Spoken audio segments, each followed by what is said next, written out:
So, let's talk about a really different way of thinking about leadership. It's called community-conscious leadership. And look, this isn't just another management trend for running a school or a business. It's a whole framework for building a stronger, healthier community. Really, from the inside out. To really get what this is all about, you just have to look at this image. You see this tree? It's formed by all these different hands coming together. The strength isn't coming from one person at the top, right? It's coming from the roots, from the collective.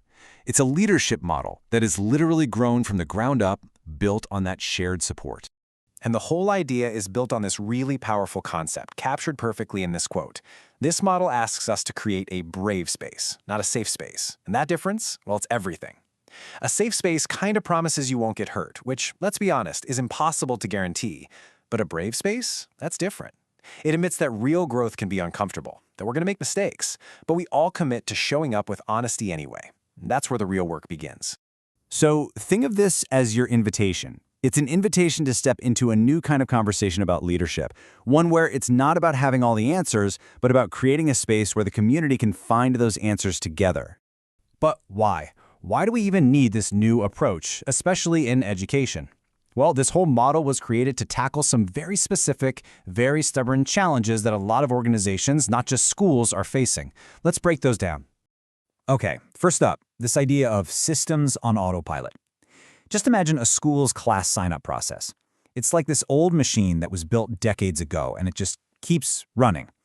The thing is, if no one's consciously checking in on it, that old system can start causing all sorts of problems. Stress for students, headaches for staff. It's not that anyone's trying to do harm, it's just outdated machinery that really needs a human touch. The second challenge is all about mindset. It's what happens when decisions get made based on what we think is missing. When leaders focus on what students or their colleagues lack, instead of seeing all the strengths and potential they bring to the table. This deficit thinking can really poison the well, creating barriers where there should be opportunities. And, when you mix those autopilot systems with these negative assumptions, what do you get? A total breakdown of trust. It's almost inevitable. And if leaders don't have a lot of self-awareness, it gets even worse. Little problems start to fester, resentment builds up, and before you know it, the very foundation of the community starts to crack. So that's the problem. And in response to all of that, we have the solution, a conscious leadership model. This is designed to hit those problems head-on by fundamentally changing how leaders think, how they see the world, and how they act. And the secret sauce is right here in the definition. It's a framework to know and manage self, to practice presence, and to foster belonging. Did you catch that? It all starts with the self.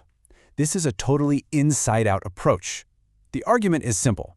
To lead a community well, you have to do the internal work first. And this is where it gets really practical. The model doesn't just point out problems, it gives you actual tools to fix them. For instance, to fight those deficit-based assumptions, it teaches you something called the ladder of inference to help you question your own thinking process. To tackle the lack of self-awareness, you use a tool called the Johari window to see your own blind spots. See, these aren't just vague concepts. They're actual, concrete strategies for change.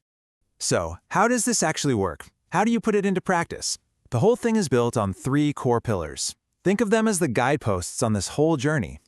These 3 pillars create a really clear path. You start with yourself, with purpose and perception. Then, you expand outward to the community, with trauma healing. And finally, you broaden your entire worldview with traditional wisdom. Let's take a quick look at each one. So Pillar 1, Purpose and Perception, is all about that internal work we talked about. It gives leaders tools like the Johari window to see what they can't see about themselves, and the ladder of inference to stop jumping to conclusions. It also introduces a super practical mindfulness technique. Stop, breathe, notice, reflect, and then respond. The whole goal is to move from knee-jerk reactions to thoughtful, conscious choices. Pillar 2, trauma healing, goes even deeper. It asks leaders to recognize that harm isn't always personal or direct. Sometimes it's baked right into the structure or the culture of an organization. The goal here isn't just to spot these different kinds of harm, but to learn how to actively step in, interrupt them, and create a real space for healing to happen.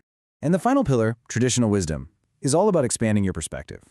This means learning the counter-narratives, the histories and viewpoints that are often left out of the main story, to get a much fuller picture of reality. It's about cementing that huge shift away from deficit thinking and truly understanding why emotional intelligence, well, why it's the #1 key to success as a leader. So you've got the problems, you've got the solution, and you've got the pillars of practice. But where does all this lead? I mean, what's the ultimate goal of doing all this work? It is nothing short of a complete transformation. And honestly, the sheer ambition of this vision is what makes it so exciting. We're not talking about small fixes here. The goal is to eliminate all forms of violence, rebuild trust from the ground up, and create a community so healthy it becomes a beacon for other organizations to follow. It's about building a fundamentally different and better world, one community at a time. Which brings us to the final thought, really bringing it all back home. After hearing about this framework, it's a question worth asking yourself. What would it take to create a space, not where we pretend conflict doesn't exist, but where we have the guts to face it together? What does a truly brave space look like in your community?